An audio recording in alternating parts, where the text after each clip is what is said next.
बिस्मिल्लाहिर्रहमानिर्रहीम अल्हम्दुलिल्लाहि रब्बिल आलमीन वल आक़िबतु लिल मुत्तक़ीन वस्सलातु वस्सलामु अला अशरफिल अंबिया वल मुरसलीन व अला आलिहि व सहबिहि अजमईन इला यौमिद्दीन फ़अऊज़ु बिल्लाहि मिनश शैतानिर रजीम बिस्मिल्लाहिर्रहमानिर्रहीम व क़ाल अल्लाहु तआला अल्हम्दुलिल्लाहि रब्बिल आलमीन अर्रहमानिर रहीम मालिकि यौमिद्दीन इय्याका नअबुदु व इय्याका नस्तईन इहदिनस सिरातल मुस्तकीम सिरातल लज़ीना अनअमता अलैहिम गैरिल मग़ज़ूबि अलैहिम वलद्दाल्लीन। सदक़ल्लाहुल अज़ीम व क़ाल अल्लाहु तआला फ़ी मक़ामिन आख़र व बिल हक़्क़ि अंज़लनाहु व बिल हक़्क़ि नज़ल व मा अर्सलनाका इल्ला मुबश्शिरन व नज़ीरा। सदक़ल्लाहुल अज़ीम व क़ाल नबी सल्लल्लाहु अलैहि वसल्लम अना ख़ातमुन नबिय्यीन ला नबिय्य बअदी। सदक़ल्लाहुल अज़ीम व सदक़हुन नबियुल करीम व अला आलिहि व सहबिहि अजमईन इला यौमिद्दीन फ़अऊज़ु बिल्लाहि मिनश शैतानिर रजीम बिस्मिल्लाहिर्रहमानिर्रहीम।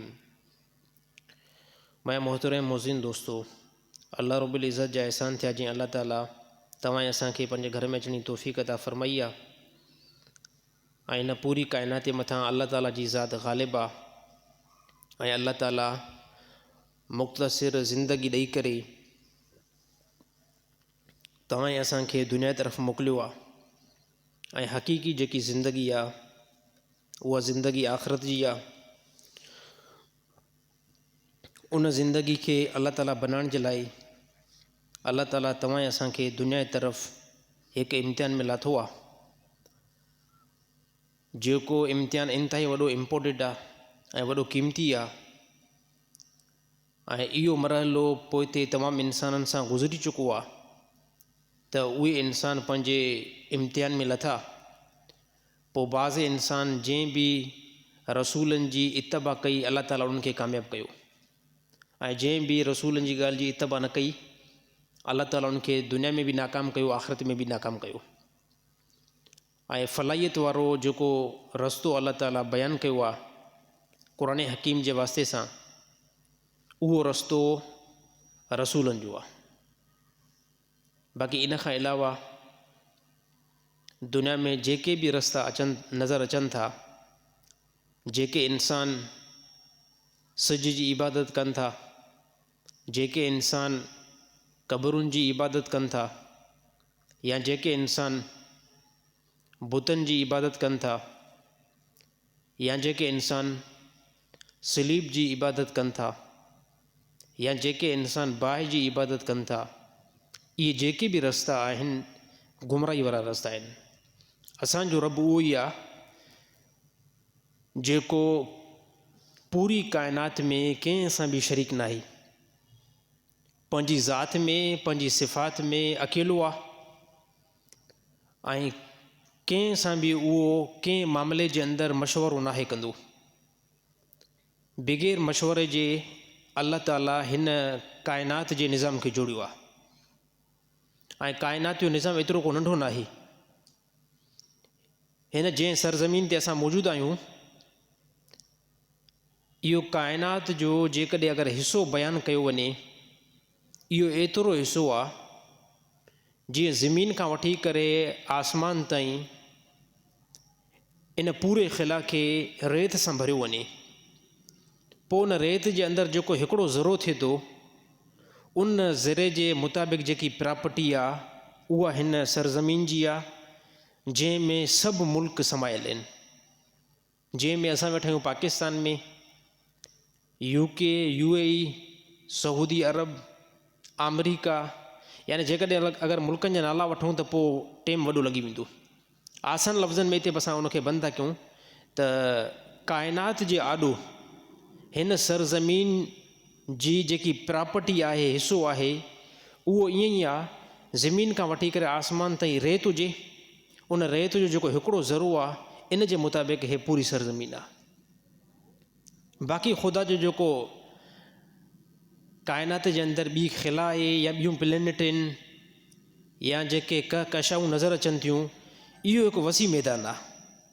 बसि अल्लाह जे इल्म में आहे त उते कहिड़ी मख़लूक रहे थी या कहिड़ी मख़लूक नथी रहे, या उहा मख़लूक जो उथणु ऐं वेहणु या उनजो खाद ऐं ख़ुराक कीअं आहे उहो अलाह जे इल्म में बसि। असांखे जेको हुकुम ॾिनो वियो आहे त तव्हां पंहिंजी ज़िंदगी जे अंदरि अलाह ताला जी इबादत कयो। उन में सभ खां पहिरियां क़ुरान हकीम जीअं जो नाज़िल थियो, नुज़ूल जे एतबार सां अलाह ताला पंहिंजो तारुफ़ु करायो, अल्हम्दुलिल्लाह रब्बिल आलमीन, तमामु तारीफ़ूं उन अलाह लाइ जेको जहाननि जो रब आहे।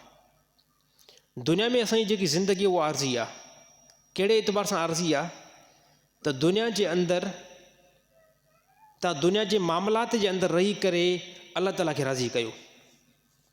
हिते फ़ौतगी बि थींदी, शादियूं बि थींदियूं, ख़ुशियूं बि ईंदियूं, ग़मियूं बि ईंदियूं। इन तमामु मरहलनि जे विच ऐं दरमियान में तव्हां अलाह खे राज़ी कयो। तव्हां नमाज़ खे पढ़ो। अगरि जेकॾहिं कोई बंदो ईअं चवे त मां दुनिया जे तमामु मशगूलुनि खां फ़ारिग़ थी करे पोइ जेको आहे नमाज़ पढ़ंदुमि, यानी इहो बंदो ज़हनी एतबार सां मरीज़ आहे। इहे मामला कॾहिं बि ख़तमु न थींदा। जेसि ताईं तव्हां ज़िंदा आहियो परेशानियूं बि ईंदियूं, जेसि ताईं तव्हां ज़िंदा आहियो ख़ुशी जा मरहला बि ईंदा, जेसि ताईं तव्हां ज़िंदा आहियो मशगूल बि रहंदव। इन तमामु मशगूली खां बाद में तव्हांखे नमाज़ लाइ टाइम कढणो पवंदो। जेकॾहिं कोई बंदो चए थो मूंखे नमाज़ लाइ टाइम ई न आहे, यानी उहो पोइ बंदो मरीज़ आहे। दुनिया में हर हिकु शइ जे लाइ गुंजाइश कढी वेंदी आहे। हाणे दुनिया जे अंदरि नॉर्मल हिकिड़ो मां मिसाल ॾियां, असांजे दुनिया जे अंदरि के बंदा टीचर बि आहिनि, के बंदा डॉक्टर बि आहिनि, के बंदा इंजीनियर बि आहिनि। पोइ जेकॾहिं उन्हनि जी फ़ौतगी थी वेंदी आहे, यकीन तौर ते उहे उन कम खे पोइ कंदा आहिनि। शादी जो मरहलो अचे छुटी कंदा आहिनि, यानी उन्हनि खे इन प्रोसेस जी ख़बर आहे त जंहिं सरज़मीन ते असां रहूं था, मां ड्यूटी खां मोकल वठी करे पंहिंजी ग़मी में वेहंदुमि, मां ड्यूटी खां मोकल वठी करे पंहिंजी शादी में शिरकत कंदुमि। पोइ मुसलमाननि जो ज़हन हिते कमु छॾे खां नथो करे त मां पंहिंजे इन कम खां टाइम कढी करे अलाह ताला जी इबादत कयां। दुनिया में हलण जो असांजो मिसाल ईअं ई आहे। दुनिया में हलण जो असांजो मिसाल ईअं ई आहे। ॾिसो, ॿेड़ो पाणी ते हलंदो आहे। अगरि पाणी न हुजे ॿेड़ो न हलंदो। जेकॾहिं ॿेड़े में ज़्यादा पाणी अची वञे ॿेड़ो हलाकु थींदो। जेकॾहिं ॿेड़े खे पाणी न मिले त बि न हलंदो। त जंहिं सरज़मीन में तव्हां आहियो, जेकॾहिं इन जे अंदरि तव्हां पंहिंजा मामला क्लियर कंदव, दुनिया जा कम बि कंदव, ग़मी में बि ईंदव, शादी में बि ईंदव, नमाज़ बि पढ़ंदव, तव्हां मंज़िल मक़सूद ते पहुची वेंदव।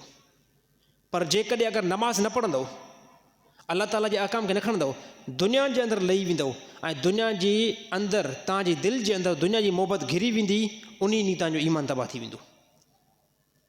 दुनिया में इन एतबार सां ज़िंदगी बसर करणी आहे त मूंखे दुनिया जा तमामु कम बि करणा आहिनि, पर मूंखे अलाह खे बि राज़ी करिणो आहे। इन जे करे अलाह ताला तारुफ़ करायो, अल्हम्दुलिल्लाह रब्बिल आलमीन, तमामु तारीफ़ूं उन अलाह लाइ जेको जहाननि जो रब आहे। पोइ अलाह ताला अॻिते पंहिंजी सिफ़ात बयानु कई, अर्रहमान रहीम, उहो अलाह रहमान बि आहे, रहीम बि आहे। यानी दुनिया जे अंदरि अलाह ताला सभिनी जे मथां, इंसाननि जे मथां रहम कयो आहे। पोइ काफ़र हुजे, ईसाई हुजे, यहूदी हुजे, मजूसी हुजे, सभिनी जे मथां रहम आहे। कहिड़े एतबार सां? दुनिया में सभु इंसान राति जो सुम्हंदा आहिनि, निंड सभिनी खे ईंदी आहे, मुस्लमान हुजे नॉन मुस्लिम हुजे। खाधो सभिनी खे मिलंदो आहे, मुस्लमान हुजे नॉन मुस्लिम हुजे। औलाद सभिनी खे थींदी आहे, मुस्लमान हुजे या काफ़र हुजे।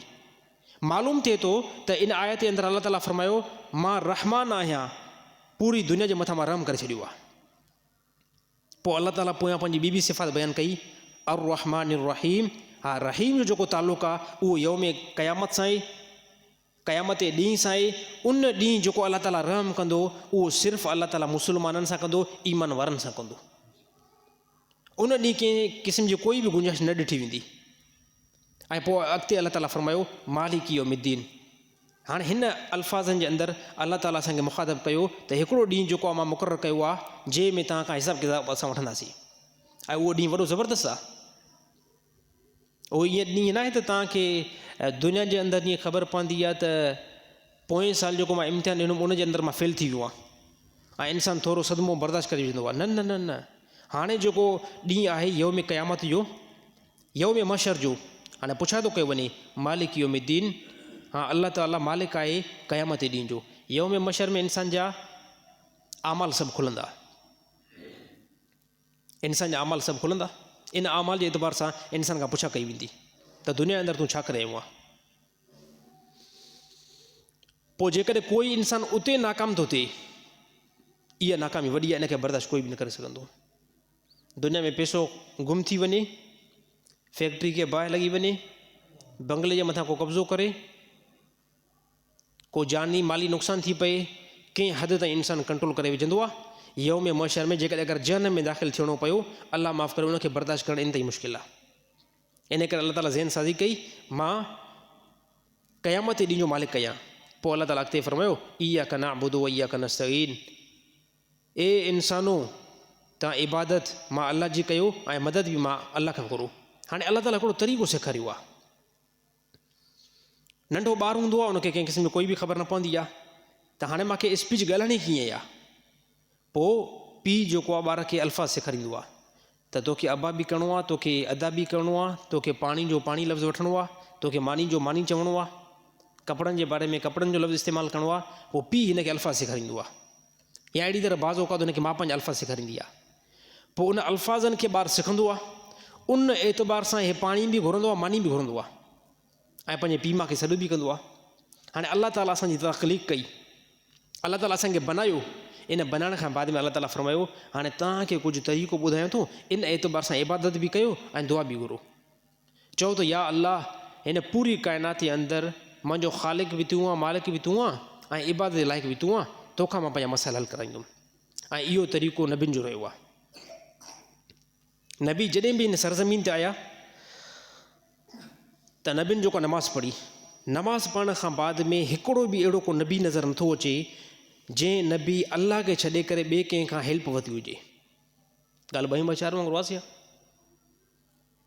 साईं। इंसानी तारीख़ जे अंदरि अहिड़ो कोई बि जेको आहे नबी न आयो आहे जंहिं नबी अलाह खे छॾे करे ॿिए कंहिं मख़लूक खां मदद हासिलु कई हुजे।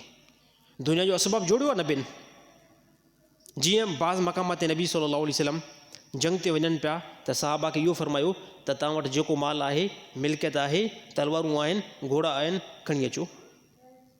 पोइ नबी इहो फरमायो त हे जेको असां जोड़ियूं था, इहो आहे असबाब, हे सबबु आहे, हिन सबबु खे असां जोड़ियूं था।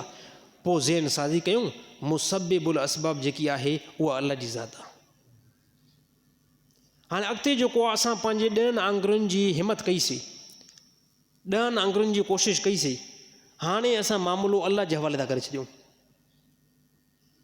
हाणे बसि अलाह ई मदद कंदो। यानी मालूम थिए थो अंबिया दुनिया जे कंहिं सबब खे जोड़ियो, इन खां बाद में पंहिंजा हवाला मामला जेके आहिनि उहे अलाह जे हवाले करे छॾिया। पोइ अलाह ताला मदद कई, जंग बदर में अलाह ताला मदद कई, जंग हुनैन में अलाह ताला मदद कई, जंग उहद में अलाह ताला मदद कई, काफ़ियुनि जंगनि जे अंदरि ख़ुदा जेको मदद कई।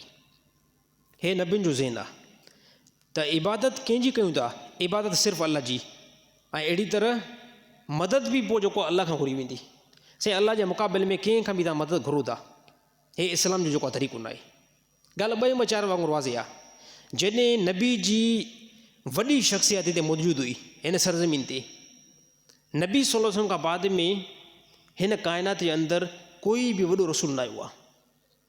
रसूलुल्लाह सल्लल्लाहु अलैहि वसल्लम पाण हिते मौजूदु हुया, ऐं नबी सल्लल्लाहु अलैहि वसल्लम हिन दुनिया खां विया, ऐं साहबिन नबी सल्लल्लाहु अलैहि वसल्लम खे रोज़े मुबारक जे अंदरि दाख़िल कयो। कंहिं बि साहबी नबी सल्लल्लाहु अलैहि वसल्लम जे रोज़े मुबारक ते वञी करे मदद हासिल न कई। ॻाल्हि ख़तमु।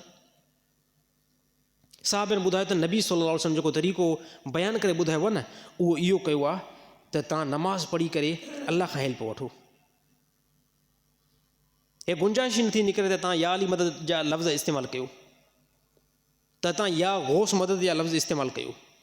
साईं जेके दुनिया छॾे विया आहिनि ऐं आख़िरत तरफ़ जंहिं हस्तियुनि सफ़र करे चुका आहिनि, उन्हनि खां कंहिं क़िस्म जी कोई बि मदद न वरिती वेंदी। नबी सल्लल्लाहु अलैहि वसल्लम जी ज़िंदगी खां साबित थिए थो। हज़रत हमज़ा रज़ी अल्लाह ताला अन्हु नबी सल्लल्लाहु अलैहि वसल्लम जा चाचा आहिनि, ऐं उमिरि जे एतबार सां नबी सल्लल्लाहु अलैहि वसल्लम जे क़रीब उमिरि आहे। अबू जहल नबी सल्लल्लाहु अलैहि वसल्लम जे बारे में नामुनासिब अल्फ़ाज़ ॻाल्हाया, त नबी सल्लल्लाहु अलैहि वसल्लम जे चाचे खे हज़रत हमज़ा रज़ी अल्लाह ताला अन्हु खे इल्मु थी वियो त मुंहिंजे भाइटे खे अबू जहल अल्फ़ाज़ ॻाल्हाया आहिनि, सिधो वियो अबू जेल जी पिटाई करे आयो, बेइज़ती करे आयो, ऐं पोइ मोटी अची नबी सल्लल्लाहु अलैहि वसल्लम खे ॿुधाईं त ए मुंहिंजा भाटिया, अबू जेल तुंहिंजे लाइ नामुनासिब अल्फाज़ ॻाल्हाया त मां वञी करे अबू जेल जी पिटाई करे आयो आहियां, तज़लील उनजी करे आयो आहियां, बेइज़ती उनजी करे आयो आहियां। ए मुंहिंजा भाटिया, हाणे तूं ख़ुशि आहीं? त नबी सल्लल्लाहु अलैहि वसल्लम फरमायो, चाचा हमज़ा, उन टाइम मां ॾाढो ख़ुशि थींदुमि जंहिं टाइम तूं ला इलाहा इल्लल्लाह जो इक़रार करे ऐं मुस्लमान थींदी। इंतकाम ते त मां ख़ुशि न थींदुमि। तव्हां ला इलाहा इल्लल्लाह जो इक़रार कंदो ऐं इस्लाम जे अंदरि ईंदो, उन टाइम मूंखे वॾी ख़ुशी थींदी। त पोइ हज़रत हमज़ा रज़ियल्लाहु ताला अन्हु फरमायो, अच्छा तोखे इन ते ख़ुशी थींदी? वञी करे ऐलान कयईं त मां जेको आहे जनाब मुहम्मद मुस्तफ़ा सल्लल्लाहु अलैहि वसल्लम जे मथां ईमान आंदो आहे, ला इलाहा इल्लल्लाह मुहम्मद रसूलुल्लाह, मुस्लमान थिया। नबी सल्लल्लाहु अलैहि वसल्लम खे वॾी ख़ुशी थी। पोइ जंगनि जे अंदरि हज़रत हमज़ा रज़ियल्लाहु ताला अन्हु दिलेरी जेकी हुई न, इन खां पोइ कुरैश क़बीले खां बाद में पोइ हद हुई। नबी सल्लल्लाहु अलैहि वसल्लम पाण कुरैशी, हज़रत हमज़ा रज़ियल्लाहु ताला अन्हु कुरैशी, हज़रत अली साईं कुरैशी, ऐं नबी सल्लल्लाहु अलैहि वसल्लम जा बाज़ चाचा उहे कुरैशी, पोइ हिते ॾाढो बि कुरैशी। पोइ जंगनि जे अंदरि मुख़्तलिफ़ हलिया, काफ़ी जंगनि जे अंदरि हज़रत हमज़ा रज़ियल्लाहु ताला अन्हु हलिया। जॾहिं हज़रत हमज़ा रज़ियल्लाहु ताला अन्हु शहीद थी विया त पोइ साहबनि ॿुधायो त नबी सल्लल्लाहु अलैहि वसल्लम खे तमामु साहब जी शहादत ते गम घणो थींदो हुयो, पर जंहिं टाइम हज़रत हमज़ा रज़ियल्लाहु ताला अन्हु शहीद थिया त पोइ इन टाइम असां ॾिठोसीं त नबी सल्लल्लाहु अलैहि वसल्लम जे मथां जो गम तारी थियो उहो इंतिहाई वॾो हुयो। जो नबी सल्लल्लाहु अलैहि वसल्लम फरमायो, मुंहिंजो इहो चाचो यानी मुंहिंजे भाउ जे मुताबिक़ हुयो ऐं मुंहिंजी उमिरि में मां सां सन हुयो, ऐं काफ़िरनि बेदर्दी सां क़तल कयो, जो नक बि कटियऊं, चप बि कटियऊं, आङुरियूं बि कटियऊं, यानी लाश ते मुसलो थियलु हुयो। पोइ इन जॾहिं ज़ख़्मनि खे ॾिसी करे पोइ नबी सल्लल्लाहु अलैहि वसल्लम खां इहो गम बर्दाश्त न थियो। पोइ हता के नबी सल्लल्लाहु अलैहि वसल्लम के मौक़नि ते इहे अल्फाज़ इस्तेमालु कया त मां पंहिंजे चाचे जो बदिलो जेको आहे उहो वठंदासीं, पर 70 जेको आहे काफ़िरनि खे क़तल कंदासीं। पोइ अलाह ताला तसली जे लाइ क़ुरान हकीम जेको नाज़िल कयो, ए मुहम्मद मुस्तफ़ा सल्लल्लाहु अलैहि वसल्लम, तव्हांखे बिशारत हुजे त तव्हांजे चाचे जो जेको मक़ाम आहे उहो अलाह ताला बुलंद करे छॾियो आहे। यकीन तौर ते तव्हां सां गॾु हलिया आहिनि। बाक़ी इंतकाम जेकॾहिं वठो था त उनखे ई क़तल कयो जंहिं तव्हांजे चाचे खे क़तल कयो आहे। वशी रज़ियल्लाहु ताला अन्हु बाद में इस्लाम खणी आया, जंहिं हज़रत हमज़ा रज़ियल्लाहु ताला अन्हु खे शहीद कयो हुयो। इन खां बाद में इहो तरीक़ो जॾहिं थियो ऐं हज़रत हमज़ा रज़ियल्लाहु ताला अन्हु खे कफ़न ॾिनो वियो, दफ़न कयो वियो। इन खां बाद में नबी सल्लल्लाहु अलैहि वसल्लम अञा पोइ त काफ़ी जंगियूं बीठियूं हुयूं, काफ़ी जंगियूं पोइ बि रहियल हुयूं। पोइ हाणे नबी सल्लल्लाहु अलैहि वसल्लम जंगियुनि जे अंदरि जीअं जो वञनि पिया, पहिरियों पंहिंजे चाचे खे सॾु पिया कनि त मुंहिंजो चाचो जेको मुंहिंजे सन आहे उहो अचे ऐं असां जंग में हलूं। साहबा फरमायो त जॾहिं हज़रत हमज़ा रज़ियल्लाहु ताला अन्हु शहीद थी विया, पोइ नबी सल्लल्लाहु अलैहि वसल्लम इन ॻाल्हि खे वाज़े करे छॾियो त जेको दुनिया छॾे थो वञे त बसि उहो आख़िरत सां वञी करे मिलियो। पोइ फरमायो कंहिं बि जंग ते नबी सल्लल्लाहु अलैहि वसल्लम पंहिंजे चाचे खे त न सॾियो। हालांकि हिन ज़माने में जेके असांजा काफ़ी मुस्लमान जेके पाण खे सॾाइनि था, उहे चवंदा साईं या अली मदद चवण में कुझु बि न ईंदो आहे। असां चवंदो आहे हज़रत अली साईं दुनिया छॾे विया आहिनि, शहीद थी विया आहिनि। चए साईं शहीद जेको आहे ज़िंदा हूंदा आहिनि, शहीद हक़ीक़त में ज़िंदा हूंदा आहिनि, पर दुनिया जे एतबार सां न। दुनियावी एतबार सां शहीद ज़िंदा न आहे, उखरवी एतबार सां शहीद ज़िंदा आहे। जेकॾहिं अगरि कोई चवे त दुनिया जे एतबार सां शहीद ज़िंदा आहे, साईं पोइ शहीद जेकॾहिं ज़िंदा आहे त पोइ उनजी औरत वञी करे ॿियो निकाह छो थी करे? उनजो माल तक़सीम छाॾे खां थिए थो?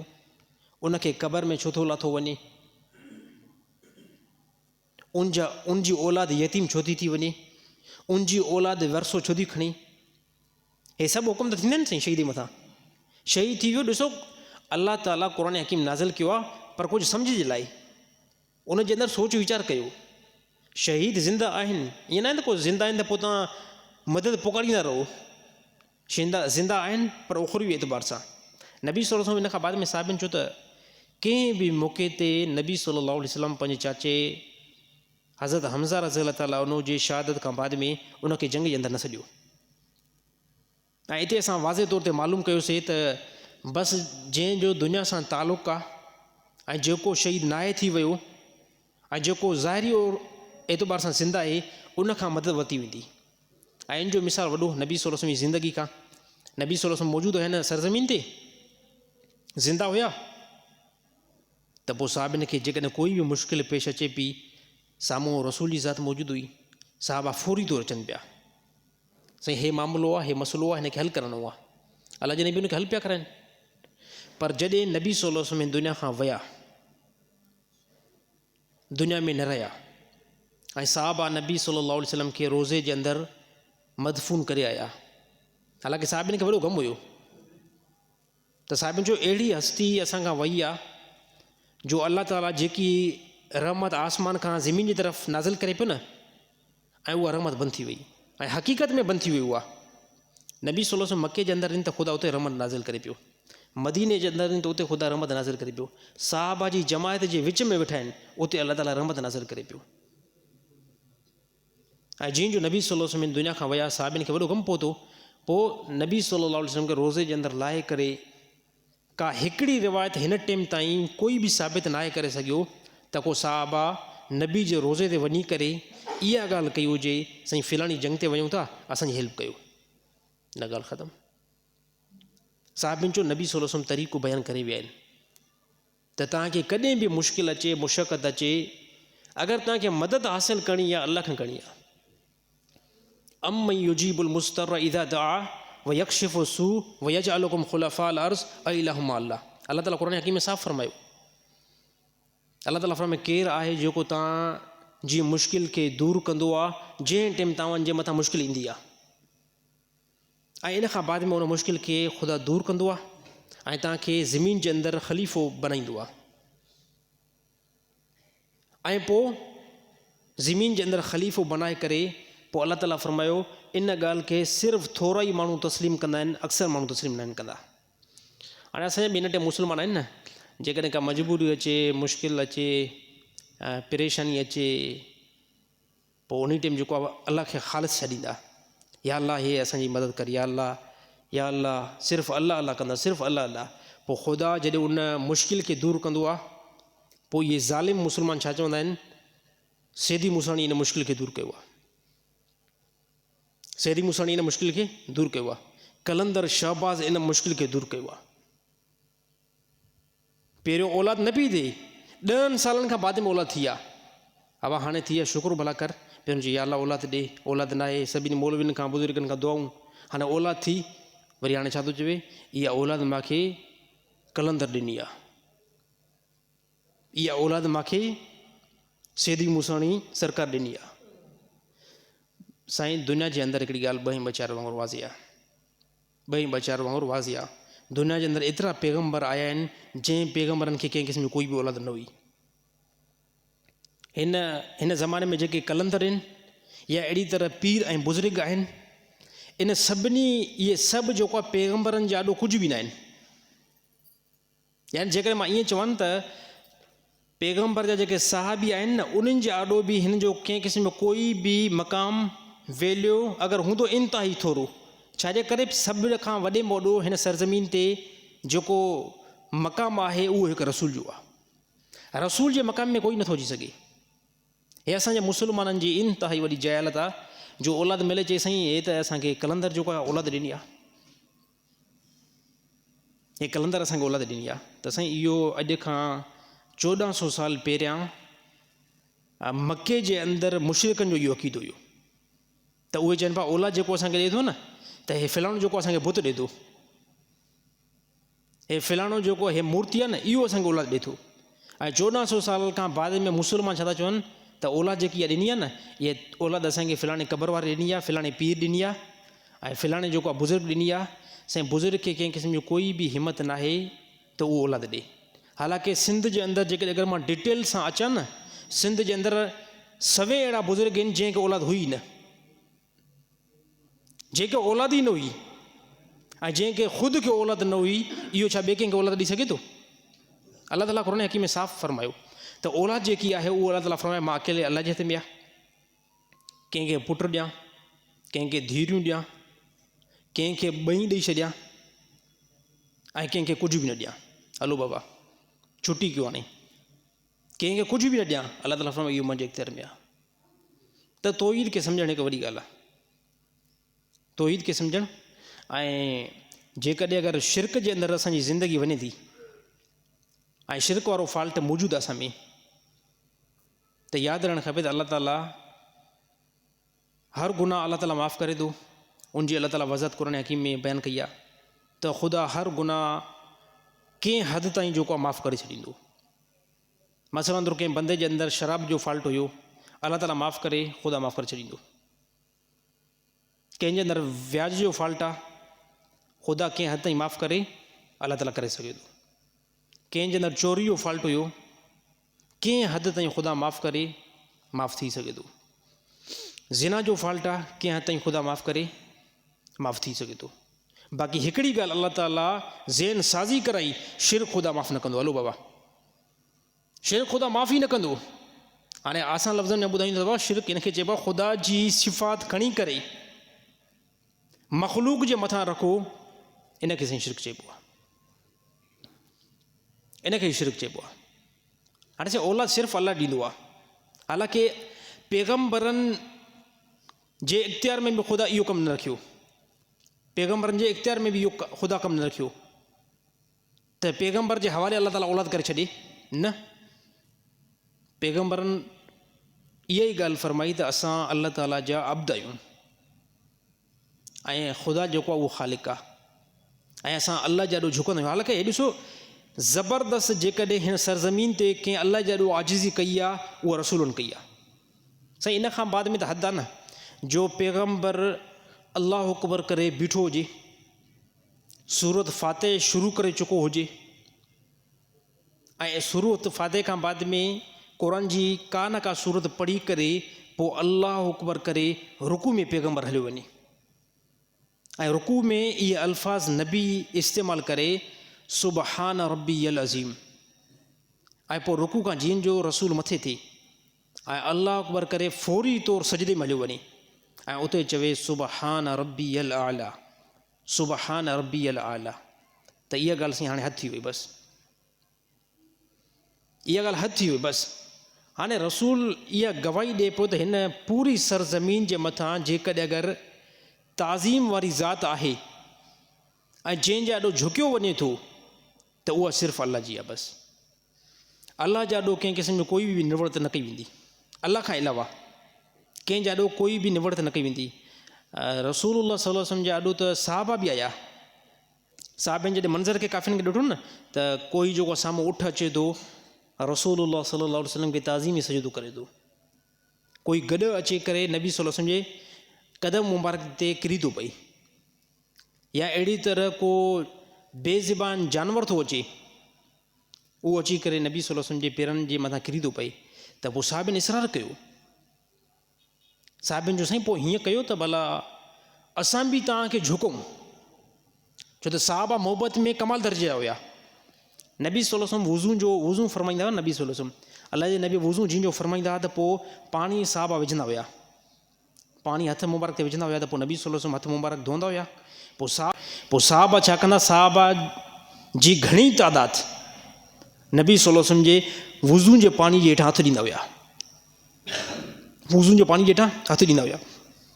पोइ कंहिं साहिबनि खे 5-6 क़तरा पाणी हासिलु थींदा हुया, कंहिंखे ज़्यादा साहिबी खे पाणी हासिलु थींदो हुयो।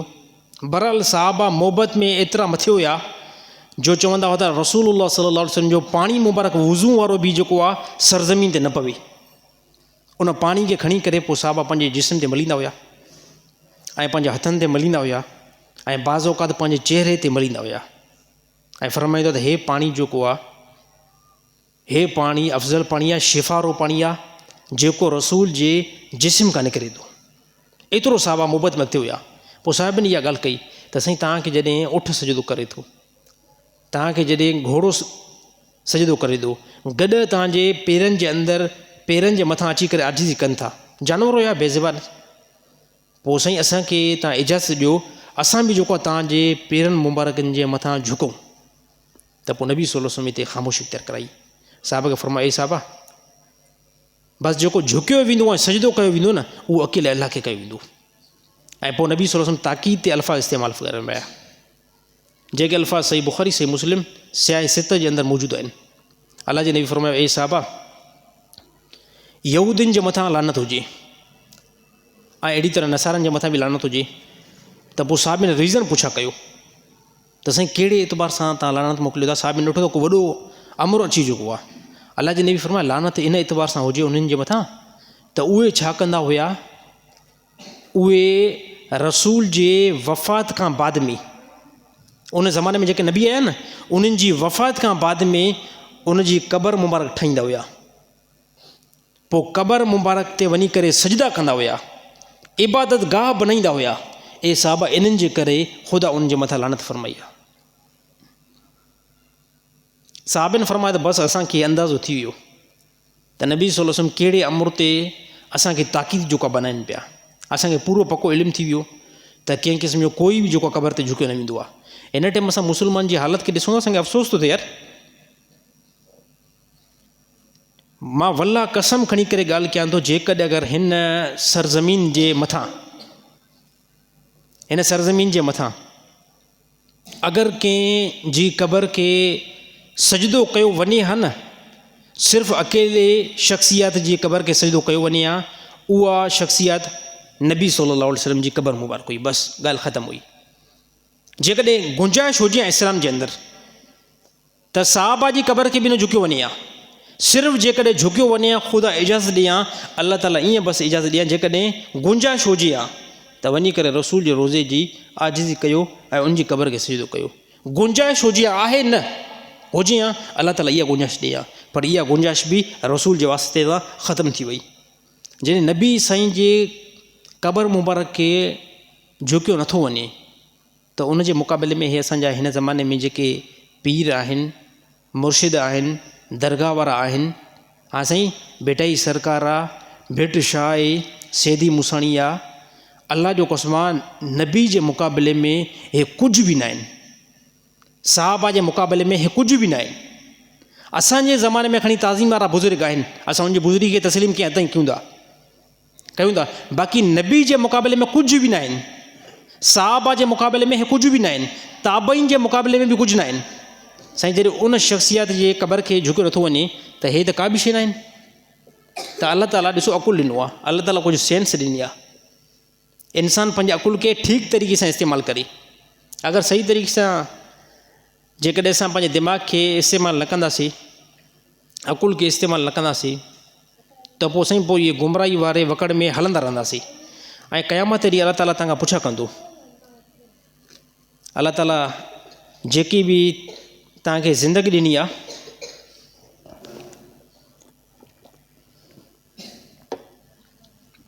इन ज़िंदगी बारे में ख़ुदा तव्हां खां पुछा कंदो त तव्हां पंहिंजी जवानी नेठि किथे इस्तेमालु करे आया आहियो। तव्हांखे असां अखियूं ॾिनियूंसीं, कन ॾिनासीं, दिलि ऐं दिमाग़ ॾिनोसीं, इन में तव्हां छा सोच वीचार करे आया आहियो, अखियुनि खां छा ॾिसी आया आहियो, कननि खां छा ॿुधी आया आहियो, या जेकी तव्हांखे असां दिलि ॾिनीसीं इन जे अंदरि तव्हां कहिड़ा जेको ख़्यालात रखी करे आया आहियो। इहे अलाह ताला जेकी ज़िंदगी ॾिनी आहे, इहे बेकार न आहे। इन ज़िंदगी जी ख़बर हिन टाइम खणी नथी पवे। मां ॿुधायुमि त मौत खां बाद में जेकी ज़िंदगी शुरू थींदी आहे, उन ज़िंदगी खे बरज़ख वारी ज़िंदगी चइबो आहे, ऐं बरज़ख क़बर खां बाद में शुरू आहे। ऐं बरज़ख खे जेकॾहिं असां सिंधी जे अंदरि कन्वर्ट कयूं था, माना बीहे थी पर्दो। माना छा थी बीहे साईं? बरज़ख जी माना छा थी बीहे? हा, पर्दो। बरज़ख जी माना बीहे थी पर्दो। हाणे मौत खां बाद में बरज़ख जी ज़िंदगी जंहिंखे चयो वेंदो आहे, उहा शुरू थींदी ऐं उनखे चइबो आहे बरज़ख पर्दो। यानी दुनिया वारी ज़िंदगी ऐं आख़िरत वारी जेकी ज़िंदगी, उनजे दरम्यान हिकु पर्दो आहे जंहिंजे अंदरि असां हलियूं। हाणे हिन टाइम सॼी दुनिया रोशन थी नज़र अचे। हे काफ़ी असांजे दोस्तनि खे काटन जा कपिड़ा पातल आहिनि, फ्रेश थी आया आहिनि। हा साईं, हे दुनिया जी चमकज़ार थी थिए। हे मुंहिंजे पोयां हे दीवार आहे मस्जिद जी, हे पोयां ब्लैक कलर जो बैकग्राउंड लॻल आहे, आॾो जेको आहे वीडियो जेको रिकॉर्ड थिए थो, या हे लाइटियूं हलनि थियूं, पखा नज़र था अचनि, हे सभु कुझु दुनिया जो हिकु नक्शो आहे जेको मुंहिंजे अखियुनि जे आॾो खुलियल आहे। पर जेकी बरज़ख वारी ज़िंदगी जो पर्दो जेकॾहिं खुली वियो त हे जेके मामला आहिनि, हे सभु पोइ किरप्ट थी वेंदा। हे जेकी जॻहि आहे, हे जेकी प्रॉपर्टी आहे, मस्जिद में वेठा आहियूं, हे फील न थींदी, पोइ हे फील न थींदी। पोइ मुंहिंजी नज़र जेकी आहे न उहा तेज़ थी वेंदी। कहिड़े एतबार सां तेज़ थी वेंदी? मां आख़िरत जे मरहलनि खे हाणे ॾिसणु शुरू कयो आहे। ॾिसो, इम्तिहान इन एतबार सां रखिबो आहे न। हिकिड़े बंदे जेको इम्तिहान में अंदरि एंट्री करे वेहंदो, उनखे ईअं थोरी ॿुधाइबो आहे त हे सभु जवाबनि तूं लिख। खणी असांजे सिंध जे अंदरि कापी हले थी, उहा ॿी ॻाल्हि आहे, ओपन करे न वेंदो आहे। सॼी हक़ीक़त जेकी आहे न उहा ज़ाहिर कई न वेंदी आहे, उहा हक़ीक़त खे लिकायो वेंदो आहे। इन जे करे इम्तिहान खे इम्तिहान चयो वेंदो आहे। दुनिया में असां इम्तिहान में आहियूं, आख़िरत जी जेकी बि हक़ीक़त आहे उहा हिकु पर्दे जे अंदरि आहे। उहो पर्दो जंहिंजो लही वियो, आख़िरत जी हक़ीक़त शुरू। हाणे तव्हां यौम मशर जी हालत खे बि ॾिसंदव, क़बर जे अज़ाब खे बि ॾिसंदव, क़बर जी राहत खे बि ॾिसंदव, आसमान खां जेकी ख़ुदा जी रहमत नाज़िल थिए थी उनखे बि तव्हां ॾिसंदव, ऐं जेको अज़ाब नाज़िल थिए थो तव्हां उनखे बि ॾिसंदव। छाजे करे त तव्हांजे अखियुनि जे मथां जेको पर्दो चढ़ियल हुयो, उहो पर्दो हिन टाइम सां लही चुको अथव। उहो पर्दो उहो हिन टाइम लही चुको आहे। त नबी सल्लल्लाहु अलैहि वसल्लम इहो ई बयानु कयो, अल्लाह जे नबी सल्लल्लाहु अलैहि वसल्लम, त होशियार में होशियार बंदो ए साहबा उहो आहे। होशियार में होशियार, दाना में दाना उहो ई आहे जेको हिन कलील ज़िंदगी जे अंदरि रही करे पंहिंजो ख़ुदा खे जेको राज़ी करे। ऐं पोइ इन जे प्लस में ॿिया अल्फाज़ फरमायूं त बेवकूफ़ ऐं नादान बंदो उहो ई आहे जेको सिर्फ़ु इहा ॻाल्हि करे, सिर्फ़ु इहा ॻाल्हि करे, नमाज़ बि न पढ़े, रोज़ा बि न रखे, साईं माल आहे हज बि न करे, सिर्फ़ु इहा ॻाल्हि करे, अल्लाह ताला गफ़ूर रहीम आहे, अल्लाह ताला माफ़ु कंदो। यानी का बि इबादत न करे, गुनाह जे मथां गुनाह करे, फरमाए इहो उहो बंदो आहे जेको पंहिंजे नफ़्स जे मथां हले पियो। काफ़ी असांजा मुस्लमान हिते साईं नमाज़ छॾे करे नथो पढ़े, अड़े बाबा अल्लाह गफ़ूर रहीम आहे, अल्लाह गफ़ूर रहीम आहे। वरी मिसाल ॾिसो, जहालत वारो मिसाल कहिड़ो ॾींदा आहिनि। अड़े मुला ॿुध, अॻे त पा न त मणनि खे मोटा, हे मिसाल त तव्हां जेको मुला भले तव्हां मण करे वठो इबादत जा, अॻे त पा पढ़ मणनि खे मोटा। अड़े ज़ालिम तूं पाप बि त ठा न, तूं मण जेको कटा ठाहिया उहो असांखे ख़बर आहे, तूं मणनि जे एतबार सां जेकी इबादत कई न उहा असांखे ख़बर आहे, तूं मणनि जे एतबार सां कंदी। हे मिसाल ॾींदा आहिनि त हे मुला तव्हां सफ़ा कमु इल्मु था रखो। हे ॾिसे नथो जेको हाणे इहा मनसूब वरी कंदा आहिनि बिटशा जी तरफ़, त उहो बिटशा फरमाए न त अॻे त पा न त मणनि खे मोटा। अड़े बेवकूफ़, तूं पा बि त ठा न, तूं पा बि त ठा न। असांजी नमाज़ जेकी असां पढ़ूं था सभिनी खे ख़बर आहे, तव्हां सभिनी खे ठीकु तरीक़े सां मालूम हूंदो त जेकी असां जुमे जी नमाज़ था पढ़ूं इन जे अंदरि असांजो केतिरो ध्यानु आहे, साईं ख़बर आहे न सभिनी खे, सभिनी खे ख़बर आहे। ज़ोर जी नमाज़ पढ़ूं था केतिरो नमाज़ जे अंदरि ध्यानु आहे, मूंखे ख़बर आहे। या अहिड़ी तरह मां इशा जी नमाज़ थो पढ़ां, केतिरो नमाज़ जे अंदरि मुंहिंजो ध्यानु आहे, मूंखे ख़बर आहे। त तुंहिंजी नमाज़ बि त अहिड़ी हुजे जेको पाठ आहे। हे जहालत वारो मिसाल आहे, नमाज़ न पढ़ो, ख़ुदा गफ़ूर रहीम आहे। यानी तो जहिड़ो बेवकूफ़ जेको बंदो आहे न हिन सरज़मीन ते कोई बि न आहे जेको इहा ॻाल्हि करे त ख़ुदा गफ़ूर रहीम आहे, नमाज़ नथा पढ़ूं, हलो भाउ छॾे ॾियो, बसि तन मन पाक रखो, नमाज़ न पढ़ो। तूं बेवकूफ़ आहे, तुंहिंजी बेवकूफ़ी खोपड़ी जेकी ख़राबु आहे उहा हाणे ज़ाहिर थियणु शुरू थी वई आहे। नमाज़ न पढ़ो, ख़ैरु आहे, बसि थींदो रहंदो आहे। हाणे इहो मुस्लमान क़ुर खां परे आहे ऐं अहिड़ी तरह हदीस खां परे आहे। इन मुस्लमान जेकॾहिं अगरि अल्लाह जे नबी जी सीरत पढ़ी आहे ऐं क़ुर जो मुतालो करे या इहो ज़िंदगी में बि इहा ॻाल्हि न करे, ज़िंदगी में इहा ॻाल्हि न करे या त नमाज़ नथो पढ़ा, ख़ुदा गफ़ूर रहीम आहे। यार साहबा जी जेकी जमायत आहे, जेकॾहिं मां कसम खणा मां हानिस न थींदुमि, साहबा जी जेकी जमायत आहे जंहिंजे बारे में अल्लाह ताला साफ़ तौर ते क़ुर हकीम में इहो फरमाए त इन्हनि सां ख़ुदा राज़ी आहे, इन्हनि सां ख़ुदा राज़ी आहे। ऐं प्लस में अल्लाह जे नबी जन्नत जी बिशारत ॿुधाई, नबी सल्लल्लाहु अलैहि वसल्लम जन्नत जी बिशारत ॿुधाई त फ़लाणा फ़लाणा मुंहिंजा साहबी अथव, इहे जन्नती अथव। हाणे असांजी ॻाल्हि ख़तमु थी वई। ॾिसो, नबी तो ज़मान त ॾे त अबू बकर, उमर, उस्मान, अली ऐं दीगर साहबा फरमायूं जन्नतीन जन्नतीन जन्नतीन जन्नतीन। हाणे इहे सभई साहबा हिन दुनिया खां वञनि था, रोअनि था, रोअनि था। हज़रत उमर रज़ी अल्लाह ताला अन्हु शहादत जे क़रीब थिया ऐं पंहिंजो मुंहुं मुबारक ज़मीन सां रगड़ियऊं ऐं पोइ लास्ट में इहो फ़रमायूं, हालांकि केरु आहिनि जंहिंखां काफ़र जेको आहे लड़ज़नि पिया ऐं जंहिंजे अचण सां इस्लाम जो उरूज अची वियो। साहबा फ़ख़ुरु महसूसु कयो त उमर बिन ख़त्ताब मुस्लमान थियो आहे। हे साहबा फ़ख़ुरु कनि पिया, एतिरो दबदबो हुयो। ऐं नबी ॿुधायो त उमर जेके अल्फाज़ इस्तेमालु कंदो आहे त कुझु टाइम खां बाद में ख़ुदा क़ुर खे नाज़िल करे छॾींदो आहे। हज़रत उमर रज़ी ताला जो लास्ट टाइम थियो, नबी सल्लल्लाहु अलैहि वसल्लम जन्नत जी बिशारत ॾिनी ऐं अल्लाह जे नबी ॿुधायो त जन्नत में मां तुंहिंजो महल बि ॾिसी आयो आहियां। लास्ट टाइम थियो आहे ऐं शहादत जॾहिं क़रीब आई आहे, ज़मीन ते किरिया आहिनि ऐं मिटी सां पंहिंजो मुंहुं जेको आहे रगड़ियो अथऊं ऐं इन खां बाद में इहे अल्फाज़ इस्तेमालु कयूं, ए उमर जेकॾहिं ख़ुदा तोखे माफ़ु न कयो तूं बि हलाकु थींदे, तुंहिंजो अबो बि हलाकु थी वियो। हे केरु साहब आहे जंहिंखे जन्नत जी बिशारत मिलियल आहे। ऐं हिते मौसूई माला में जेके बि हिते मस्जिद में वेठा आहियो, ख़ुदा जो क़स्म कंहिंखे बि जन्नत जी बिशारत हिन टाइम असांखे न आहे मिलियल। उमेदु आहे अल्लाह जे मथां, जेकी इबादत कयूं पिया उहा इंतिहाई कमज़ोर आहे। अल्लाह ताला असांखे पंहिंजे फज़ूल सां जेको जन्नत में दाख़िल करे, बाक़ी उमेदु त आहे, कन्फर्म न आहे, कन्फर्म न आहे, उमेदु आहे कन्फर्म न आहे। छाजे करे इंसान जा हालात बिगड़ण में ऐं ठहण में टाइम लॻी वेंदो आहे। कॾहिं कॾहिं नेकी मथे थी वेंदी आहे, कॾहिं कॾहिं गुनाह मथे थी वेंदो आहे। हे उहे शख़्सियात आहिनि जंहिंखे जन्नत जी बिशारत अल्लाह ॾिनी आहे, रसूल ॾिनी आहे। इन जे बावजूदि बि तौबा इस्तग़फ़ार कंदा वञनि था। ऐं असांजे हिन ज़माने जा मुस्लमान नमाज़ न पढ़ो, अल्लाह ताला गफ़ूर रहीम आहे, ख़ुदा जो कुझु ख़ौफ़ कयो अथई। हे वॾी जहालत आहे ऐं ख़तरनाक इहे जुमिला आहिनि, ख़तरनाक इहे जुमिला आहिनि त मां नमाज़ न पढ़ंदुमि, गुनाह में बि आहियां। हे हो ख़ुदा जेको आहे गफ़ूर रहीम आहे, अल्लाह ताला गफ़ूर रहीम आहे, पर तौबा कंदे पोइ ख़ुदा गफ़ूर रहीम आहे, इस्तग़फ़ार कंदे पोइ ख़ुदा गफ़ूर रहीम आहे। अल्लाह ताला अमल करण जी तौफ़ीक़ अता फ़रमाए तमामु मुस्लमाननि खे।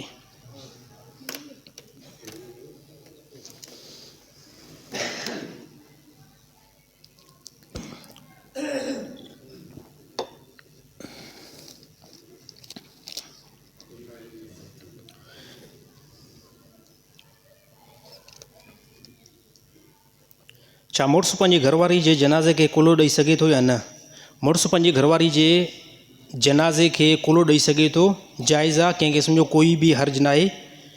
हे असां वटि जेकी ॻाल्हि हले थी उहा ग़लति आहे, ॾेई सघे थो, कोई बि मसइलो न आहे। हे हाली न ॾे बाबा, हिते वे हाली, हिन टाइम विराईंदो या न साईं? हे ॻाल्हि जेको सम्झ में न ईंदी, हाली 2 मिंट वे, सुवालु पढ़ी वठूं पोइ लास्ट में विराइजांइ। हे माण्हू जो फिरंदो न हे, त पोइ मुंहिंजो ध्यानु सॼो फिरण में अची वेंदो। हेॾो सारो पूरो हफ़्तो असां महिनत कई आहे, इहो महिनत हली वेंदी। पेशाब जे क़तरनि जो कोई हल ॿुधायो, नमाज़ में बि हलंदा आहिनि, वुज़ू जे दौरान बि हलंदा आहिनि ऐं इन खां मां काफ़ी परेशान थी वियो आहियां। छा इन सूरत में इबादत थींदी या न थींदी? पेशाब जा जेके क़तरा अचनि था नौजवाननि खे, इन जो काफ़ी जेको आहे मसइलो नौजवान सां पेश अचे थो। इन सुवाल खे आसान सां हीअं सम्झो, जेकॾहिं पेशाब जा क़तरा अचनि था, जेकॾहिं पेशाब जा क़तरा अचनि था, मुसलसल हलनि था, बंदि नथा थियनि, यानी तव्हां वुज़ू कयो था उन टाइम बि हलनि था, वुज़ू करे नमाज़ ते बीठो उन टाइम बि हलनि था, वुज़ू करे मसे मस्जिद में दाख़िल थियो इन टाइम बि हलनि था, इन जो हुकुम इहो आहे त इहो बंदो शरई माज़ूर आहे। छाजे करे वुज़ू करे थो 5 मिंट खां पहिरियां क़तरा हली था पवनि, या वुज़ू करे थो वुज़ू जे दौरान बि क़तरा था हलनि, वुज़ू करे मस्जिद में अञा बीठो आहे, फ़र्ज़ नमाज़ न आहे शुरू थी, क़तरा हलनि था। इन जे बारे में हुकुम इहो ई आहे, इहो बंदो शरई माज़ूर आहे। हाणे वुज़ू करे ऐं अचे, जेकॾहिं क़तरा वुज़ू जे दौरान बि हलनि था, नमाज़ में अल्लाह अकबर करे बीठो उन टाइम बि क़तरा हलनि था, त कोई बि मसइलो न आहे, तव्हांजो वुज़ू बरक़रार रहंदो, तव्हांजी नमाज़ बि थी वेंदी, तव्हांजी नमाज़ बि थी वेंदी। हाणे साईं कपिड़ा जेको आहे, कपिड़नि खे क़तरा लॻनि था, कपिड़नि खे क़तरा लॻनि था, कपिड़नि खे बिल्कुलु भले क़तरा लॻनि, कपिड़ो बि पाकी रहंदो, पलीत न थींदो। छाजे करे? इहो हाणे शरई हिकिड़ो उज़ुर आहे। हाणे मसलन तौरु अल्लाह माफ़ करे कंहिं नौजवान खे 5 मिंट में क़तरा था अचनि, वुज़ू करे मस्जिद में पहुतो, क़तरा निकिरी पिया, हाणे वियो वरी धोअण, धोई करे वरी मस्जिद में आयो, वरी क़तरा हली पिया, त हे त सॼो ॾींहुं धोअण में पूरो थी वेंदो न। त इन सूरत में तव्हांजी नमाज़ बि थी वेंदी, तव्हांजा कपिड़ा बि पाक रहंदा। हा, हिकिड़ो शर्त आहे, हर नमाज़ जे लाइ वुज़ू तव्हांखे नओं करिणो पवंदो, हर नमाज़ लाइ वुज़ू तव्हांखे चेंज करिणो पवंदो। इन जो हिकिड़ो नंढो मिसाल मां ईअं थो ॾियां, हिकिड़ो नौजवान आयो, ज़ोर नमाज़ से वुज़ू के उन टाइम बि क़तरा हलनि पिया, मस्जिद में अंदरि दाख़िल उन टाइम बि क़तरा हलनि था। हाणे वुज़ू करे तव्हां नमाज़ पढ़ो, इन वक़्त में जेतिरियूं बि नमाज़ पढ़ी सघो था, तव्हांजी नमाज़ बि थी वेंदी, उन सां गॾोगॾु क़ज़ा नमाज़ पढ़ो त उहा बि थी वेंदी, सुनत पढ़ो त उहे बि थी वेंदियूं। हा साईं, क़ुर जी तिलावत कयो त उहे बि थी वेंदियूं। पर हाणे असर जी आज़ान थी वई। हाँ, असर जी आज़ान, छो त पहिरियों तव्हां ज़ोर जो वज़ू कयो न, हाणे असर जी जीअं जो आज़ान थींदी त असर जे टाइम तव्हांजो वज़ू इहो बातिल थी वेंदो। हाणे असर नमाज़ लाइ अलॻि तव्हांखे वज़ू करिणो पवंदो। हिकु पेशाब जे क़तर अचण जो इहो हुकुम आहे। वरी हिकिड़ो ॿियो बि तरीक़ो अथव, कंहिं नौजवान खे मुसलसल पेशाब जा क़तरा न ईंदा आहिनि, बल्कि ॾींहं में 2-3 दफ़ा ईंदा आहिनि। पोइ उन में अंदाज़ो तव्हां इहो लॻाईंदो, जेकॾहिं अगरि तव्हां वज़ू कयो था, एतिरे टाइम खां बाद में तव्हांखे क़तरा अचनि था जो तव्हां नमाज़ पढ़ी सघो, त तव्हां नमाज़ पढ़ी सघो। यानी तव्हां वज़ू कयो, तव्हांखे तसली आहे त हाणे मां वज़ू कयो आहे, 15 मिंट ताईं मूंखे त क़तरा न ईंदा, हाणे 15 मिंट में तव्हां नमाज़ पढ़ी वेंदो। इन सूरत में हुकुम इहो आहे त क़तरा अचण सां तव्हांजो वज़ू फासिद थी पवंदो। छाजे करे? इन में तव्हांखे पीरियड आहे, टाइम आहे, एतिरो तव्हांखे टाइम मिली थो वञे त तव्हां वज़ू, एतिरो तव्हांखे टाइम मिली थो वञे तव्हां नमाज़ पढ़ो त पढ़ी सघो था। साईं, मसइलो सम्झ आयो न आयो? ड्रैग घणी कईसीं न, ड्रैग नंढी था कयूं। कंहिं बंदे वज़ू कयो, इन खां बाद में वज़ू करण खां बाद में क़तरा 20 मिंट खां पोइ, 25 मिंट खां पोइ या अधु कलाक खां बाद में हिनखे क़तरा अचनि था, इन जो हुकुम इहो ई आहे त इहो वज़ू करे नमाज़ पढ़े। जंहिं टाइम क़तरा अची विया, हिन जो वज़ू वेंदो। छाजे करे? हिनखे एतिरो टाइम मिले थो जंहिंमें हे फ़र्ज़ नमाज़ पढ़ी सघे। ऐं पहिरीं जेकी सूरत ॿुधाईसीं उनखे त मिले ई नथो न टाइम। उहो वज़ू करे त उन टाइम क़तरा था अचनि, वज़ू करे अंदरि आयो उन टाइम क़तरा था अचनि, त उनजो हुकुम अलॻि आहे, हिन जो हुकुम अलॻि आहे। साईं, सम्झ अची वई ॻाल्हि? न आई त इनशा वरी पंहिंजे मुंहं सां पुछा कजो। ॻाल्हि वॾी आहे साईं, छा कयूं? काफ़ी ख़तीब हज़रत बयानु कंदा आहिनि त नबी सल्लल्लाहु अलैहि वसल्लम जंहिं रस्ते सां वेंदा हुआ उते हिकु पौड़ी गंद उछलाईंदी हुई। छा इहा रिवाज सही आहे? सही न आहे साईं। ख़तीब हज़रत खे खपे त इहा रिवाज बयानु न कनि। हूअं त नबी सल्लल्लाहु अलैहि वसल्लम जे इख़लाक़ मुबारक त आला आहिनि। नबी सल्लल्लाहु अलैहि वसल्लम जे जेकॾहिं इख़लाक़ खे ॾिसणो आहे त पूरो क़ुर आहे, पूरो क़ुर रसूलुल्लाह सल्लल्लाहु अलैहि वसल्लम जो इख़लाक़ मुबारक ते मौक़ूफ़ आहे। हर हिकु जॻह ते नबी सल्लल्लाहु अलैहि वसल्लम जा औसाफ़ बयानु थियल आहिनि। बाक़ी इन रिवाज खां बचो त हे कहिड़ी हिकिड़ी पौड़ी ईंदी हुई, नबी सल्लल्लाहु अलैहि वसल्लम जे रस्ते ते गंद उछलींदी हुई, सही सनद सां इहा रिवाज साबित न आहे। बाज़ उलमा इन रिवायत खे मौज़ू करार ॾिनो आहे त काफ़ी जेके ख़तीब हज़रत इन वाक़े खे बयानु करण खां एहतियात कनि। मौजूदा ज़माने में में घटि हक़मर केतिरी मिक़दार जी थिए थी? साईं, घटि में घटि शरीयत जेकी हक़मर बयानु कई आहे उहा 10 धर्म खे कई आहे। ऐं 10 धर्म जो वज़न जेको मौजूदा ज़माने में बीहे थो, बल्कि हर ज़माने में 10 धर्म जो जेको वज़न बीहंदो उहो 30 या 31 ग्राम थो बीहे। ऐं 30-31 ग्राम जो चांदी जो रेट, छो त धर्म जेको आहे चांदी जो ठहियलु आहे। ऐं 10 धर्म चांदी जा जेकर उनखे तव्हां वज़न कराईंदो त उहे 30 या 31 ग्राम जा बीहनि था। हाणे 30-31 ग्राम चांदी जी तव्हां रेट जांच करायो, जेको रेट बीहे हिन ज़माने में ओतिरी घटि में घटि माई खे हक़मर ॾिनी वञे। हाणे इहा मां तहक़ीक़ कई, कल्ह मां तहक़ीक़ मां हितां रेट जांच करायमि सोनारे खां। घटि में घटि जेको चांदी जो रेट आहे उहो 12, 12.5, 13,000 आहे। मूंखे कंहिं साथी ॿुधायो साईं 13.5 बि आहे, पर असां 13,000 सां हिसाबु कयोसीं त मौजूदा हिन असांजे ज़माने में 2026 में ऐं फरवरी महीने में हिन में जेको हक़मर बीहे थो औरतुनि जो घटि में घटि उहो 34,000 बीहे थो। ॻाल्हि यादि रखिजो। असांखे त मिंट चवनि पिया साईं 5,000 में तूं निकाह नथो पढ़ाईं, तूं 10,000 में निकाह नथो पढ़ाईं। हाणे ॿुधायां थो मां 25,000 में बि निकाह न पढ़ंदुमि। हा, 25,000 में बि निकाह न पढ़ंदासीं। छो पढ़ूं? छाजे करे घटि में घटि जेको हक़मर आहे न उहो 34,000 थो बीहे, उहो बि हिन ज़माने में 2026 जे फरवरी महीने में। मुमकिन आहे 27 में को 50,000 थी वञे। हिकिड़े मां पोड़े ॾे वियुमि, उते निकाह जिन जो पढ़ण वियासीं उते असां ॻाल्हि कईसीं। 4-5 साल पहिरियों 10,000 हक़मर हुई त मां 10,000 हक़मर ॿुधायमि। मैम 10,000 हक़मर आहे। हुन मूंखे पोड़े जो चए, यार तूं कहिड़े क़िस्म जो मौलवी आहे? मां पंहिंजी माई खे जेको 100 रुपया हक़मर ॾिनी हुई। मां तुंहिंजे ज़माने जो जेको 100 रुपयो हुयो न उहो हिन मुजीब रहमान जे ज़माने जो ज़रे घटि ₹1,00,000 थींदो। हा, उन टाइम जेकी साड़ी हुई न, साड़ी उहा साड़ी 20 या 25 रुपए मण हुई। ऐं हिन टाइम साड़ी जो रेट छा आहे? तक़रीबन 4,000। चयो उन टाइम असां 100 रुपयो ॾिनो होसीं। मामू तुंहिंजो पंहिंजो ज़मानो आहे, हिन ज़माने में तहक़ीक़ी कोल्हे आहे त साईं घटि में घटि हक़मार जेकी आहे 10 धर्म जो जेको वज़न थिए थो 31 ग्राम जी चांदी चेक करायो पंहिंजे ज़माने में। जंहिं बि ज़माने में निकाह थिए न उन ज़माने में 31 ग्राम जी चांदी चेक करायो त इन जो रेट छा थो बीहे। जेको रेट बीहे थो उन ज़माने जी उहा औरत जी घटि में घटि हक़मार थींदी। ॿिए नंबर ते महर मिसल, यानी औरत खे और जेकॾहिं कोई मथे हक़मार ॾियणु चाहे थो या औरत जी क्वालिटी वधीक आहे यानी ख़ानदानी एतबार सां उनखे चइबो आहे महर मिसल जो हुकुम उहो ई आहे त जेकी औरत जे ख़ानदान में हक़मार हले थी, औरत जे ख़ानदान में यानी उनजी माउ खे जेकी हक़मार ॾिनी वई, उनजी नानी खे जेकी हक़मार ॾिनी वई, उनजी ॾाॾी खे जेकी हक़मार ॾिनी वई त औरत खे ॿी सूरत में उहा हक़मार ॾिनी वेंदी। पर उहा जेकॾहिं महर मिसल 10 धर्म खां घटि आहे त बि जेको जाइज़ न आहे। उहा महर मिसल घटि में घटि उहा बि 10 धर्म जे क़रीब हुजे। साईं सम्झ में आयो न आयो?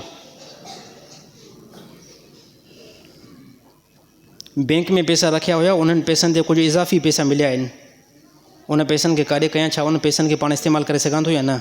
जेके बैंक में तव्हां पैसा रखिया उन पैसनि ते इज़ाफ़ी पैसा मिलिया आहिनि, इहो सूद आहे ऐं सूद खे इस्तेमालु करणु नाजाइज़ आहे।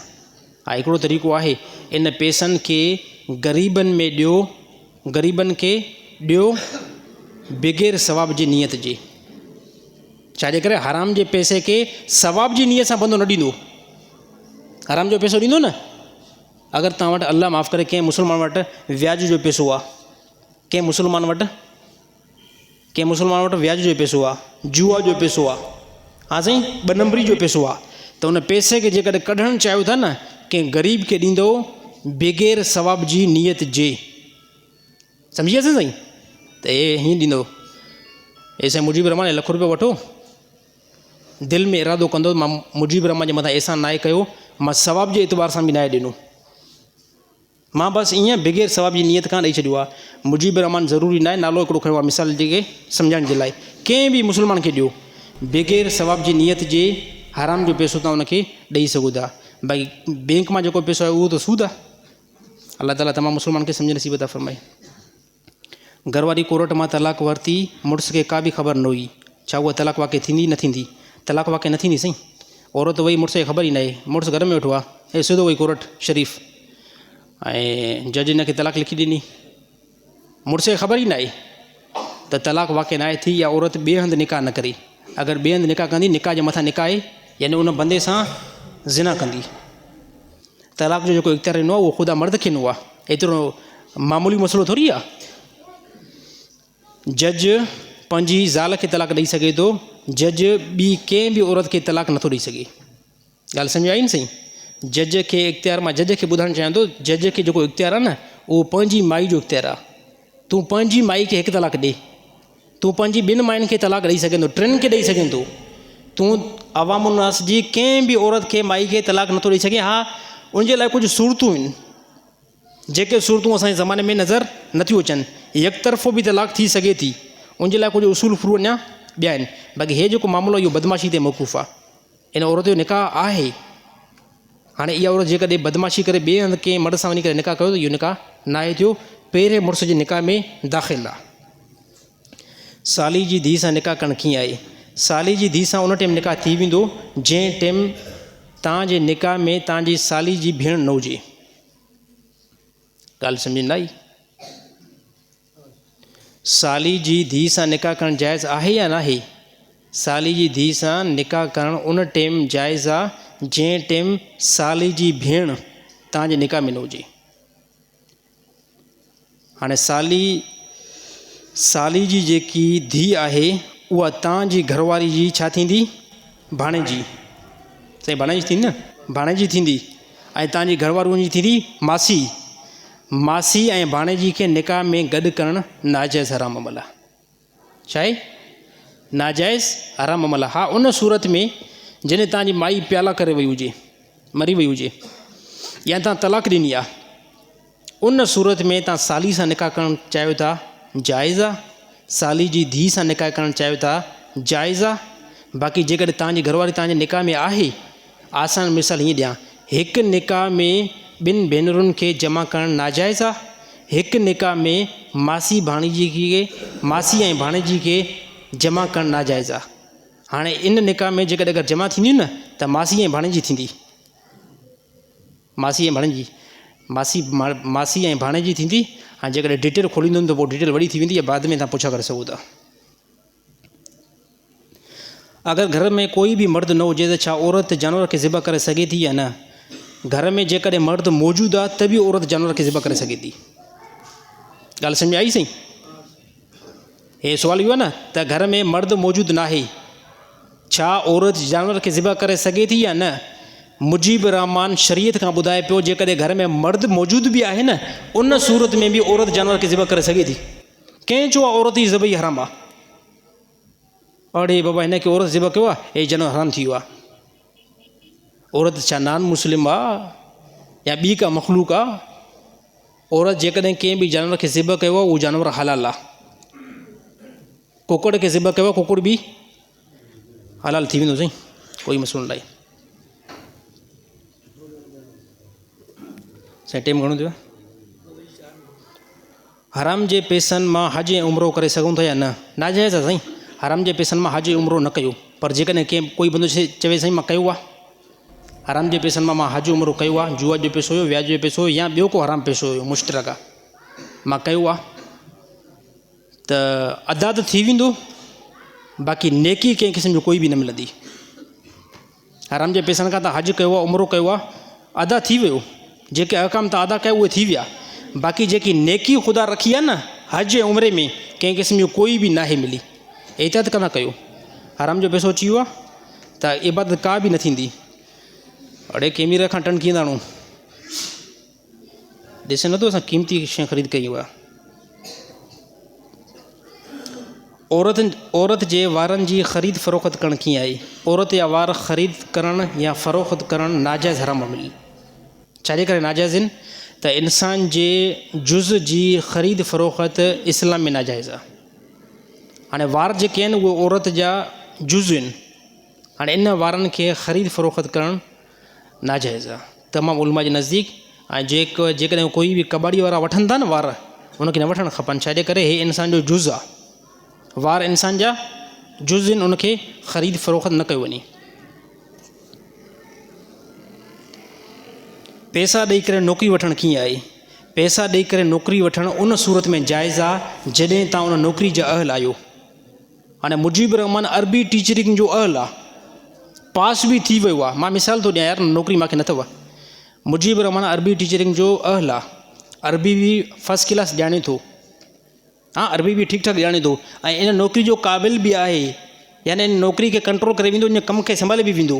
हाणे मुजीब रहमान खे नौकिरी नथा ॾियनि, चवंदा साईं तव्हां मुजीब रहमान साहिबु तव्हां असांखे 5 लख रुपया ॾींदो, पोइ असां तव्हांखे नौकिरी ॾींदासीं।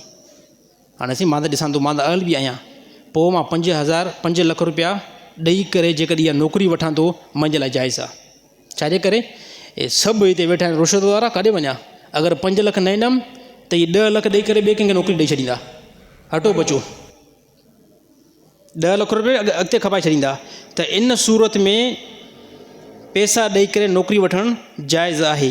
हा, उन सूरत में पैसा ॾेई करे नौकिरी वठणु नाजाइज़ रहंदी जंहिं टाइम बंदो बिल्कुलु जाहिल आहे, बिल्कुलु जाहिल आहे, यानी अरबी खे ॼाणे ई नथो, पर अरबी टीचरिंग उनखे नौकिरी मिले थी, ऐं चवे थो सुभाणे हिन नौकिरी जे अहकाम खे मां संभाले बि न सघंदुमि।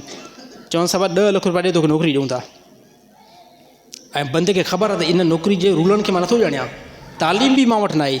उन सूरत में साईं इहा हराम रहंदी, उन सूरत में छा थींदी? हराम रहंदी। यानी तूं इन जो अहल ई न आहे न। जॾहिं हिकिड़ी शइ जो तूं अहल न आहे, यानी पैसा ॾेई करे जेकी नौकिरी वठंदो न, इहा तूं नौकिरी वठंदो रिश्वत सां। बाक़ी असांजी त मजबूरी आहे न, जेकॾहिं अगरि मां पैसा न ॾिनमि, हालांकि अहल बि आहियां, पैसा न ॾिनमि त इहा नौकिरी ॿिए कंहिंखे ॾेई छॾींदा। अल्लाह ताला तमामु साथियुनि खे सम्झ नसीब अता फ़रमाए।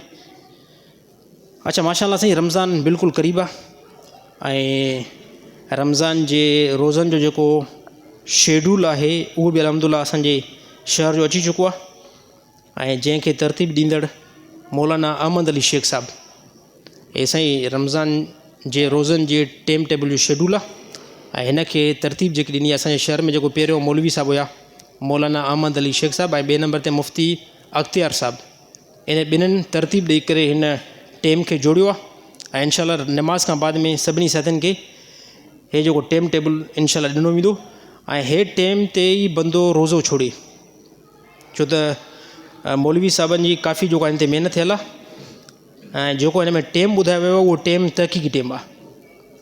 टेम जेको ॿुधायो उहो तहक़ीक़ी आहे। हाणे हे टेम कहिड़ा कहिड़ा शहर वारा यूज़ करे सघनि था, शहदाद कोट वारा बि इस्तेमालु करे सघनि था, बहराम वारा बि इस्तेमालु करे सघनि था, हाकिम शाह वारा बि इस्तेमालु करे सघनि था, गोलेवा वारा बि इस्तेमालु करे सघनि था, कुब्बो सईद खान वारा बि इस्तेमालु करे सघनि था, ऐं अहिड़ी तरह कच्ची पुल वारा बि इस्तेमालु करे सघनि था, सिजावल वारा बि इस्तेमालु करे सघनि था, या सिजावल जे इर्द गिर्द में जेके बि ॻोठ आहिनि इन सभिनी में हे टेम टेबल हली सघे थो।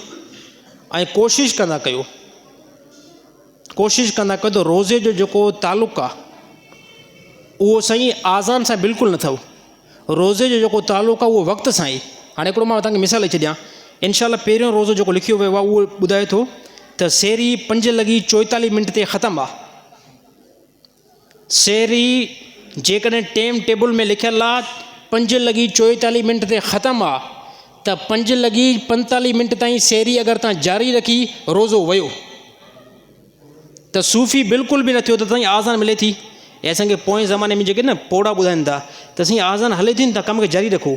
ख़ुदा जा बंदा आज़ान हलंदी आहे, आज़ान टेम जे ख़तमु थियण खां 5 मिंट खां पोइ बि हलंदी आहे, 10 मिंट खां पोइ बि हलंदी आहे, 15 मिंट खां पोइ बि आज़ान थींदी आहे, 20 मिंट खां पोइ बि आज़ान थींदी आहे। हाणे जेकॾहिं तूं आज़ान जे एतबार सां सेरी कई, रोज़ो त वियो, रोज़ो वियो। टेम टेबल सभिनी वटि अवेलेबल आहिनि। ॾिसो त जेकॾहिं अगरि 5:44 ते रोज़े जी सेरी क्लोज़ आहे त हक़ीक़त में क्लोज़ आहे, हक़ीक़त में ख़तमु आहे। हाणे कोई बंदो सूफ़ी न थिए त साईं मां 45, 46, 47, 48 मिंट ताईं सेरी खे जारी रखां, जारी रखी रोज़ो वियो तुंहिंजो। आसान अल्फाज़नि में इहो ॿुधायां थो, रोज़े जो जेको तालुक़ु आहे न उहो आज़ान सां बिल्कुलु न आहे, आज़ान सां न आहे, वक़्त सां आहे। वक़्तु थी वियो आहे तव्हां सेरी खे बंदि कयो। हा, वक़्तु थी वियो आहे। इफ़्तारी जो जेको वक़्तु पहिरें रोज़े जो आहे उहो 6:24 आहे। हाणे तव्हां टाइम ॾिठो 6:24 थी विया आहिनि। हाणे 6:24 थी विया आहिनि, किथे बि आज़ान न आई। हाणे मां छा कयां? भले आज़ान न अचे, रोज़ो इफ़्तार करे छॾियो। हलो बाबा, साईं ॻाल्हि सम्झ में आई? 6:24 ते पहिरियों रोज़ो इफ़्तार आहे। हाणे तव्हां पंहिंजे घर में मौजूदु हुयो, दस्तरखान तव्हां ॾाढो पियो आहे, पर टेम तव्हां वटि तहक़ीक़ी आहे, जेको नेटवर्क सां कनेक्ट आहे, इंटरनेट सां कनेक्ट आहे, उहो टेम ठीकु तरीक़े जो आहे। उहो टेम तव्हांजे मोबाइल में शो थिए थो, उते थी विया आहिनि 6:24, आज़ान नथी थिए, किथे बि ॿुधण में बि नथी अचे, त तव्हां रोज़े खे इफ़्तार करे छॾियो। छाजे करे? रोज़े जो जेको तालुक़ु आहे आज़ान सां बिल्कुलु न आहे। रोज़े जो जेको तालुक़ु आहे उहो वक़्त सां आहे। अल्लाह ताला अमल करण जी तौफ़ीक़ अता फ़रमाए।